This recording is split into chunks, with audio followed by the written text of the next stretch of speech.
আজকের আমার আলোচ্য বিষয় সপুষ্পক উদ্ভিদের যৌন জননের পরাগধানীর গঠন ও পরাগ রেণু উৎপাদন বিদারণ, মানে পরাগ রেণু কীভাবে ছড়িয়ে পড়ে সেটা, এবং পরাগ রেণু কীভাবে উৎপন্ন হয় সেটা, এবং পরাগধানীর গঠন কী। আমরা জানি যে ব্যক্তবীজী এবং গুপ্তবীজী উদ্ভিদের যৌন অঙ্গ হচ্ছে ফুল। দেখো এখানে আমি একটা ফুল আঁকা আছে, এবং ফুলের যে জনন স্তবক যাকে বলা হচ্ছে সেটা হচ্ছে, এটা হচ্ছে পুংকেশর,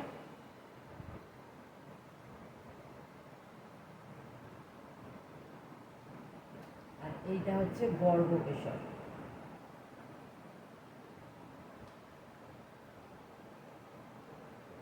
পুংকেশর নিয়েই পুংকেশর চক্র তৈরি হয়েছে। আমরা জানি পুংকেশরের দুটো অংশ, এরকম একটা পুংদণ্ড আর এইটা হচ্ছে পরাগধানী। ঠিক আছে, আজকের আমাদের আলোচ্য বিষয় হচ্ছে এই পরাগধানী।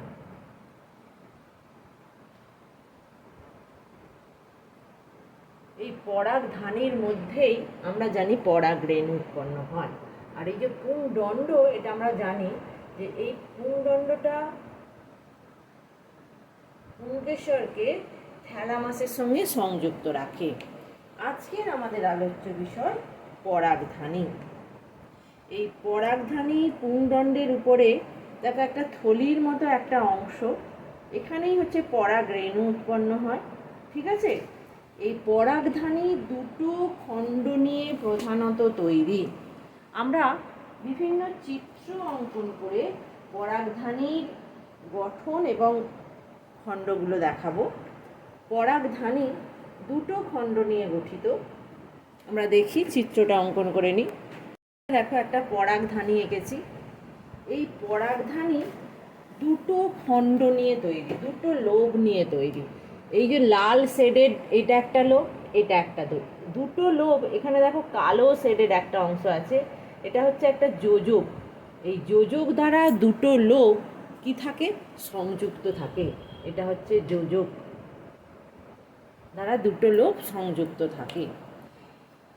এই যে পরাগধানীতে দুটো লোব দেখা যায় যেটাতে, সেটাকে বলা হচ্ছে যে ডাইথিকাস অ্যান্থার। অ্যান্থার মানে পরাগধানী।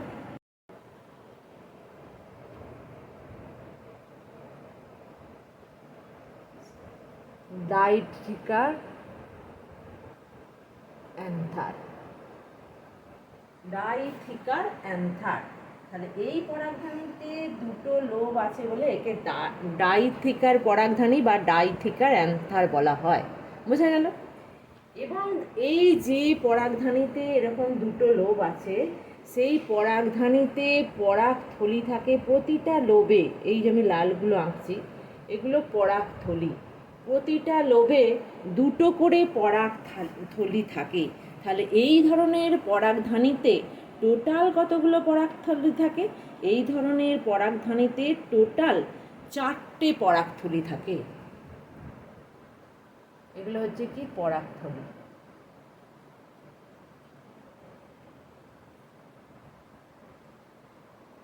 এই পরাগথলির মধ্যেই কি উৎপন্ন হয়? পরাগথলির মধ্যেই পরাগ রেণু উৎপন্ন হয়। এই যে পরাগথলি, এই পরাগথলির আর একটা নাম হচ্ছে মাইক্রোস্পোরাঞ্জিয়া। এখানে তাহলে মাইক্রোস্পোরাঞ্জিয়ার সংখ্যা কত? টোটাল সংখ্যা হচ্ছে 4টে। এই 4টে পরাগথলি বা মাইক্রোস্পোরাঞ্জিয়া থাকে বলে এই ধরনের পরাগধানীকে বলা হয় টেট্রাস্পোরাঞ্জিয়েট। তাহলে এটাকে কি বলা হয়? টেট্রাস্পোরাঞ্জিয়েট।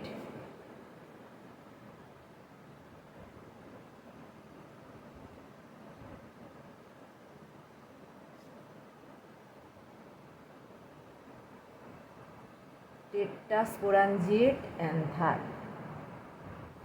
বোঝা গেল? এই ধরনের পরাগরেণু, এই পরাগধানী দেখা যায় হচ্ছে নয়নতারায়। এর উদাহরণটা কি? নয়নতারা।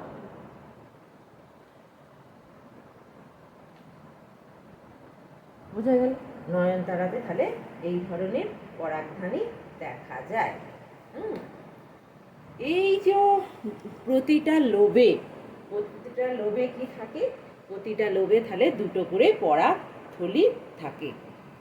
থলিগুলো দেখতে হয় লম্বাটে থলির মতো দেখতে হয়। এখানে লোবের সংখ্যা হচ্ছে দুটো, আর যে পরাগধানীতে লোভ হচ্ছে, লোবের সংখ্যা সমান হচ্ছে একটা লোবের সংখ্যা থাকবে, তখন সেটাকে বলা হবে, সেই ধরনের পরাগধানীকে বলা হবে মনোথিকাস। কি বলা হবে? মনোথিকাস পরাগধানী। এটা হচ্ছে তাহলে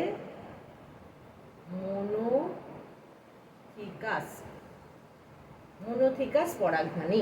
বোঝা গেল? এই ধরনের পরাগধানীতে পরাগ থলি কটা থাকবে? এই ধরনের পরাগধানীতে পরাগ থলি, এটা হচ্ছে পরাগ থলি।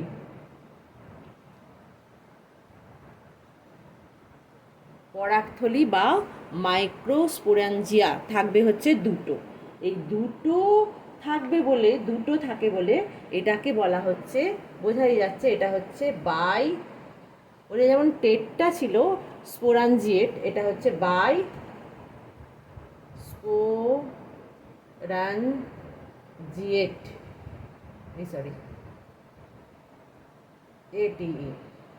স্পোরাঞ্জিয়েট অ্যান্থার।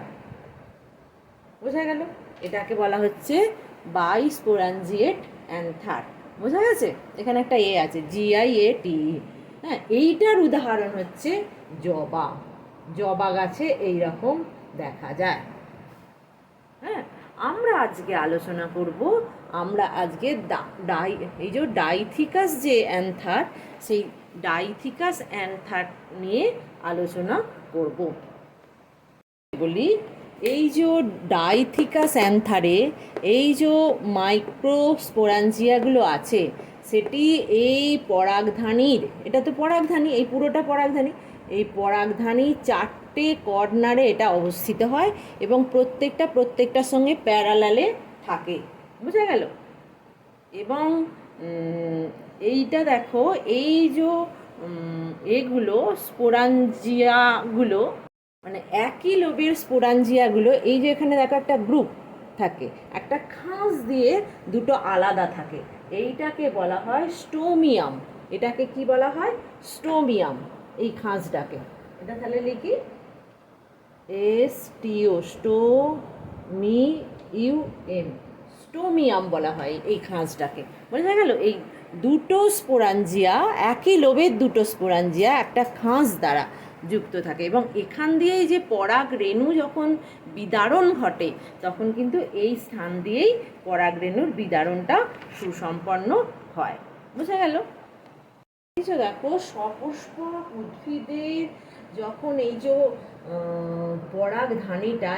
পরাগধানীটা যখন পরিপূর্ণ হয় না, পরাগধানীটা যখন ভেরি ইয়াং থাকে, ভেরি ইয়াং অ্যান্থারের ক্ষেত্রে এটা একটা কি থাকে? পরাগধানীটার মধ্যে একটা এপিডার্মিসের স্তর থাকে। বাইরেটা কি থাকে?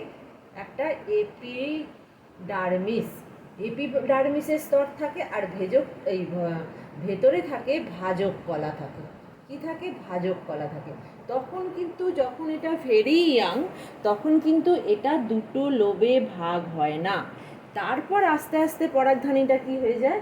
দুটো লোবে ভাগ হয়ে যায়, এবং দুটো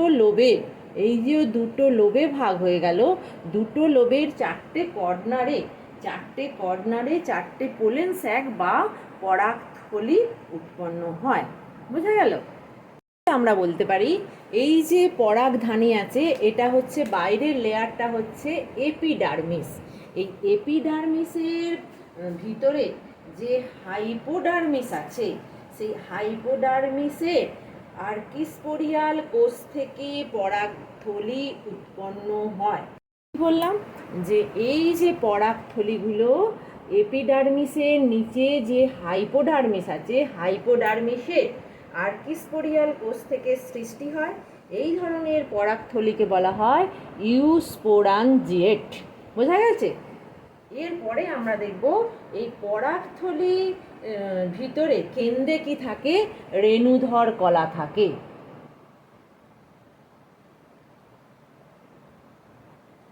পরাগথলির ভিতরে কেন্দ্রে থাকে রেণুধর ফলা, যেটাকে বলা হয় স্পোরোজেনাস টিস্যু। এটাকে কি বলা হয়? Sporogenous tissue. এখান থেকে স্পোর বা রেণু উৎপন্ন হয়।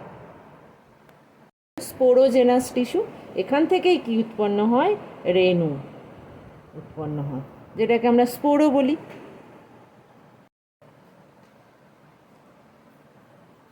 এই যে লতিগুলো আছে, এই দুটো লোব বা লতি আছে, এই দুটো লোবের বা লতির প্রত্যেকটা কণায় একটি করে মোট 4টি আর্কিস্পোরিয়াল কোষ থাকে।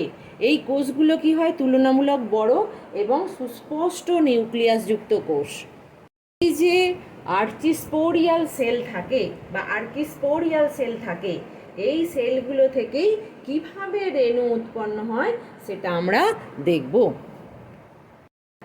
এই যে বললাম আর্কিস্পোরিয়াল কোষ, এ প্রথমে বিভাজন হবে, এ বিভাজিত হয়ে পরিধির দিকে প্রাথমিক প্যারাইটাল কোষ এবং ভিতরের দিকে তৈরি করবে হচ্ছে প্রাথমিক স্পোরোজেনাস কোষ। এই যে প্রাথমিক প্যারাইটাল কোষ পরিধির দিকে তৈরি করলো, এই প্রাথমিক প্যারাইটাল কোষ বিভাজিত হয়ে কি তৈরি করবে? প্রাচীর তৈরি করবে। প্রাথমিক প্যারাইটাল কোষ বিভাজিত হয়ে প্রাচীর তৈরি করবে এবং হচ্ছে এই যে প্রাথমিক স্পোরোজেনাস কোষ, এ তৈরি হলে বিভাজিত হয়ে মাইটোসিস পদ্ধতিতে বিভাজিত হবে। এই বিভাজনগুলো সবই হবে মাইটোসিস পদ্ধতি। ঠিক আছে, মাইটোসিস পদ্ধতিতে বিভাজিত হয়ে ও তৈরি করবে পরাগ রেণু মাতৃকোষ। পরাগ রেণু মাতৃকোষ। এই পরাগ রেণু মাতৃকোষের এর সংখ্যা কত হবে? ক্রোমোসোম সংখ্যা হবে 2n। ঠিক আছে, এই পরাগ রেণু মাতৃকোষের ক্রোমোসোম সংখ্যা হবে 2n। আর একে বলা হয় পোলেন মাদার সেল, ওই জন্য একে শর্টে বলা হয় পিএমসি। পিএমসি বা পোলেন মাদার সেল তৈরি হলো। এখান থেকেই এবার এই যে পোলেন মাদার সেল তৈরি হলো, এই পোলেন মাদার সেলের মিওসিস ঘটবে। মিওসিস ঘটার পর এখান থেকে তৈরি হবে, এবার কি হবে? মিওসিস ঘটবে। মিওসিসের পরে তৈরি হবে রেণু। মিওসিসে যে রেণু তৈরি হবে তার ক্রোমোসোম সংখ্যা হবে n। বোঝা গেল? মিওসিসে যে রেণু তৈরি হবে তার ক্রোমোসোম সংখ্যা হবে n। এরপরে বলবো এই যে পরাগ রেণু মাতৃকোষের মিওসিস বিভাজনের মাধ্যমে পরাগ বা রেণু উৎপন্ন হয়, এই বিভাজনটা একটা কিভাবে সংগঠিত হয় সেটা একটু দেখব। এই বিভাজনটা দুটো পদ্ধতিতে হয়।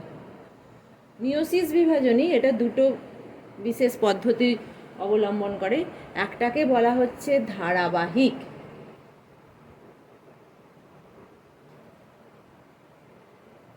একটা হচ্ছে ধারাবাহিক আর একটা হচ্ছে যুগপৎ। বোঝা গেল? একটা হচ্ছে ধারাবাহিক, একটা হচ্ছে যুগপৎ। দেখিবার কেমন।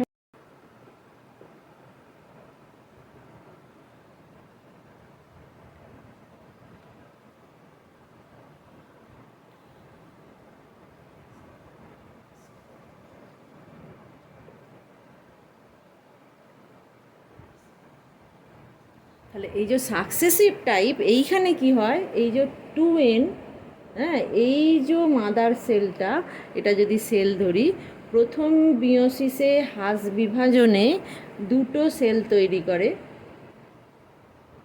এটা হচ্ছে n, এটা হচ্ছে n। বুঝা গেল?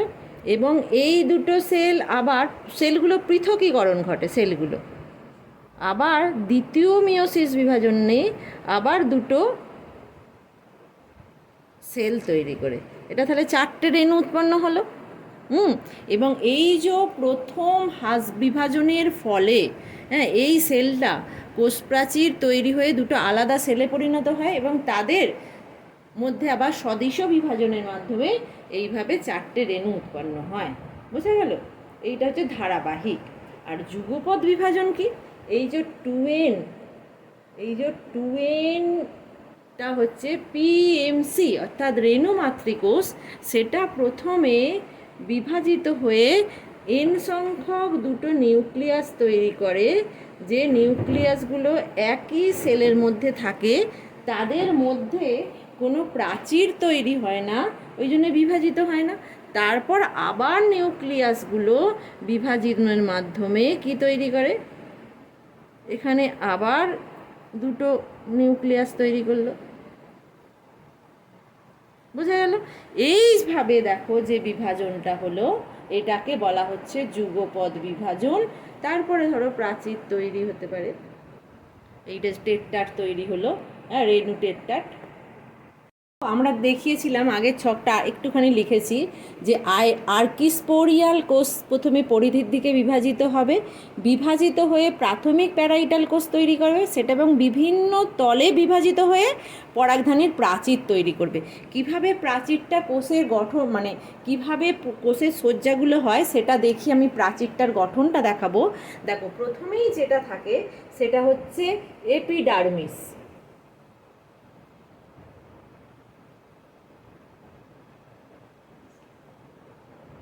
এপিডার্মিসের একটা স্তর থাকে, বোঝা গেল?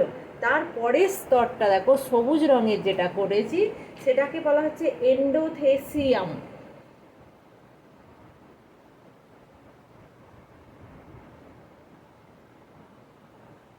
এন্ডোথেসিয়াম। তারপরের যে স্তরটা সেটা হচ্ছে মধ্যস্তর। এই মধ্যস্তরটা কত থাকে, মিডিল লেয়ার বলা হয়। এটা হচ্ছে এই স্তরটা থাকে হচ্ছে, আমি এখানে ধরো কোষের লেয়ার করছি, দুটো করছি, এটা থেকে একটা থেকে তিনটে পর্যন্ত থাকতে পারে, একটা দুটো তিনটে এরকম থাকতে পারে, আমি দুটো করলাম। এই মধ্যস্তরের ভিতরে একটা একটু বড় কোষের একটা লেয়ার থাকে, লাল দিয়ে যেটা করছি, হ্যাঁ, সেটাকে বলা হয়, এই যে কোষের লেয়ারটা, এটাকে বলা হয় ট্যাপেটাম।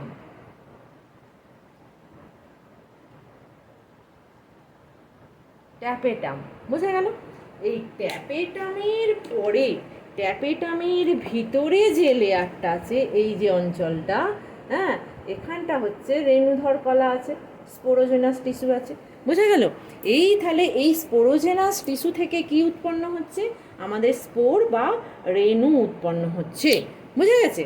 এই দেখো, এই যে এই স্তরগুলো নিয়ে তৈরি হচ্ছে, হ্যাঁ, এই যে প্রাচীর তৈরি হয়েছে। পরাগ থলি যে আছে পরাগধানীর মধ্যে, তার প্রাচীরের কি কি ধরনের স্তর থাকে, একটা থাকে এপিডার্মিস। এপিডার্মিসটা হচ্ছে কমন স্তর, এটা হচ্ছে পুরো পরাগধানীটাতেই থাকে। তারপরে হচ্ছে এন্ডোথেসিয়াম, তারপরে মধ্যস্তর, তারপরে হচ্ছে ট্যাপেটাম। এই যে ট্যাপেটামে থাকে, হ্যাঁ, দু ধরনের কোষ থাকে এই ট্যাপেটামের মধ্যে, একটা হচ্ছে অ্যামিবয়েড কোষ আর একটা হচ্ছে ক্ষরণমূলক কোষ। এইখানটা একটু মুছছি। এই ট্যাপেটামের মধ্যে থাকে একটা হচ্ছে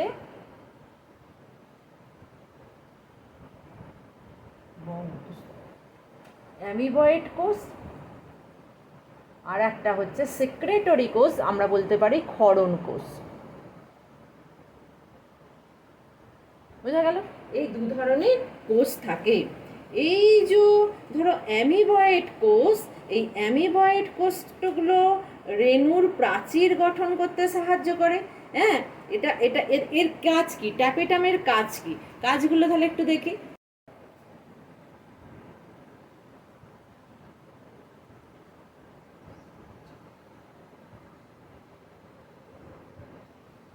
তাহলে এই যে অ্যামিবয়েড কোষ আছে, এটা কি করে, যে রেণু, সেই রেণুর প্রাচীর গঠন করতে সাহায্য করে এবং ক্যালোজ উৎসেচক ক্ষরণ করে।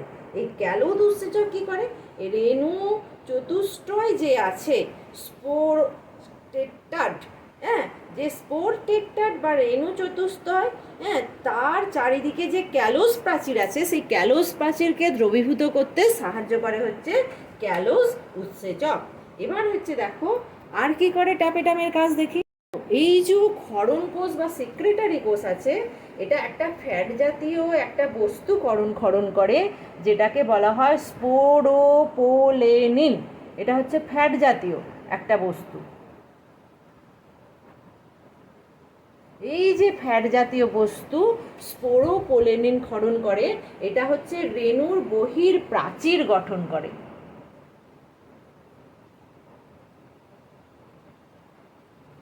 বহির প্রাচীর গঠন করে বোঝা গেল? তাহলে এটাও ট্যাপেটামের কাজ। তাছাড়া কি করে, ট্যাপেটামের পরের স্তরে, এই যে লালটা ট্যাপেটাম বলে, ভেতরটা হচ্ছে কি রেণুধর কলা। এই যে রেণুধর কলা আছে, এই রেণুধর কলাকে ট্যাপেটাম কি দেয়? পুষ্টি দেয়। এখানে লিখছি পুষ্টি দেয়। আর একটা কি করে, রেণুধর কলাকে ট্যাপেটাম রক্ষা করে। হ্যাঁ, তাহলে কটা কাজ বললো? একটা কাজ যদি হয়, দেখো, রেণুধর কলাকে পুষ্টি দেয়, 2 নম্বর রেণুধর কলাকে রক্ষা করে, 3 নম্বর কাজ হচ্ছে ধরো এই যে অ্যামিবয়েড কোষ আছে ট্যাপেটামের, রেণু প্রাচীর গঠন করে। হ্যাঁ, 4 নম্বর হচ্ছে অ্যামিবয়েড কোষ ক্যালোজ উৎসেচক ক্ষরণ করে রেণু চতুষ্টয়ের চারিদিকে ক্যালোজ প্রাচীর দ্রবীভূত করতে সাহায্য করে। 5 নম্বর হচ্ছে যে স্পোরোপোলেনিন, এই যে স্পোরোপোলেনিন যেটা ক্ষরণ করে ক্ষরণ কোষ থেকে, সেটা রেণুর বহির্প্রাচীর গঠন করতে সাহায্য করে। তাহলে এইটা গেল, দেখো, এই যে রেণুস্থলীর যে প্রাচীর, সেই প্রাচীরটা গঠনটা কেমন, কী ধরনের কোষ থাকে সেইগুলো বললাম, এবং হচ্ছে কটা লেয়ার থাকে সেটা বললাম, এবং রেণু কী করে উৎপন্ন হয় সেটা আমরা আগে দেখেছি, কিভাবে রেণু উৎপন্ন হয়। এই যে রেণু চতুষ্টয়ের মধ্যে এই যে 4টে রেণু উৎপন্ন হয়, ঠিক আছে, এই 4টে রেণু আস্তে আস্তে ডেভেলপড করে। এই যে ডেভেলপমেন্টটা দেখিয়েছি, দেখো মাইক্রোস্পোর, হ্যাঁ, সেখানে দেখো ভ্যাকল তৈরি হলো, তারপরে সেটার মধ্যে 2টো কোষ তৈরি হলো, একটা জনন কোষ, একটা অঙ্গজ কোষ। এইভাবে রেণুটার ম্যাচিউরিটি আসে এবং একে অন্যের থেকে রেণুটা আলাদা হয়ে যায়। এবার এই যে ম্যাচিউরিটিটা কিভাবে আসে, এখান থেকে কি করে মেল গ্যামেটো সাইট কোষ তৈরি হয়, সেটা আমি পরে ভিডিওতে বলবো। এই যে দেখো, এই যে 4টে রেণু তৈরি হলো এই যে টেট্রাটের মধ্যে, বেশিরভাগ ক্ষেত্রে দেখা যায় যে 4টে রেণুই ফাংশন করতে পারে, অ্যাক্টিভ হতে পারে, বোঝা গেল? এবং অনেক সময় এই 4টে রেণু একই সঙ্গে একটা কম্পাউন্ড পোলেন গেন হিসেবে বিরাজ করতে পারে, আবার কখনো এরকম সেপারেট হয়ে যেতে পারে। এবং কিছু ক্ষেত্রে দেখা যায় সমস্ত যে পোলেন গেনগুলো, এই যে আমরা বলেছিলাম যে 2টো লোব আছে, হ্যাঁ, এটা একটা লোব, এটা একটা লোব, এই 2টো লোবের মধ্যে যত পোলেন গেন আছে সবগুলোই একটা সিঙ্গেল স্যাকের মধ্যে অবস্থান করে। সেই যে সিঙ্গেল স্যাকের মধ্যে এই সমস্তগুলো এক একটা লোবের অবস্থান করে, এটাকে বলা হয়, দেখো, পোলিনিয়াম। বোঝা গেল?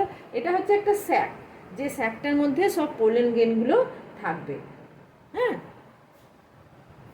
এরপরে দেখো এই যে তাহলে আমি কি দেখলাম, পরাগধানীর গঠনটাও দেখা হয়ে গেছে লেয়ারগুলো দেখাতে দেখাতে। এবং তখনই দেখো পরাগ রেণু উৎপাদন, এই পরাগ রেণু উৎপাদন পদ্ধতিটাকে বলা হয় মাইক্রোস্পোরোজেনেসিস। কি বলা হয় এটা? তাহলে আমি লিখি, রেণু উৎপাদন এবং তার ডেভেলপমেন্টটা আমি খানিকটা বললাম। যে মাইক্রোস্পোরোজেনেসিস বা পরাগ রেণু কীভাবে উৎপন্ন হয় সেটাও আমরা আলোচনা করলাম। দুটো লোবের মধ্যে যে 4টে পরাগথলি আছে, সেই পরাগথলি থেকে ওই যে আর্কিস্পোরিয়াল কোষ থেকে কিভাবে রেণু উৎপন্ন হয়, হ্যাঁ, সেটা আমরা আলোচনা করেছি। এবং এই যে রেণু উৎপাদন পদ্ধতিটাকেই বলা হয় মাইক্রোস্পোরোজেনেসিস। তাহলে রেণু উৎপাদন পদ্ধতিটার নাম কি? মাইক্রোস্পোরোজেনেসিস। এবার আমরা বলবো বিদারণ। এই যে রেণুগুলো যে উৎপন্ন হলো এবং রেণুগুলো যে থলিতে থাকলো, সেটা থেকে কিভাবে বিদারিত হয়। এই যে পরাগধেনুর প্রতিটি খণ্ডে 2টো করে, এই যে আমরা দেখছি, আর একটু ভালো করে যদি আঁকি, যে পরাগধানীর প্রতিটি খণ্ডে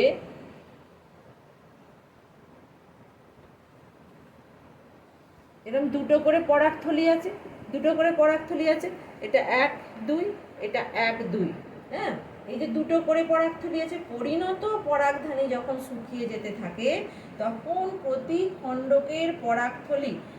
খণ্ডকের এই যে 2টো পরাগথলি, এটা একটা গহ্বর তৈরি করে। হ্যাঁ, এই গহ্বরটাকে বলা হচ্ছে থিকা।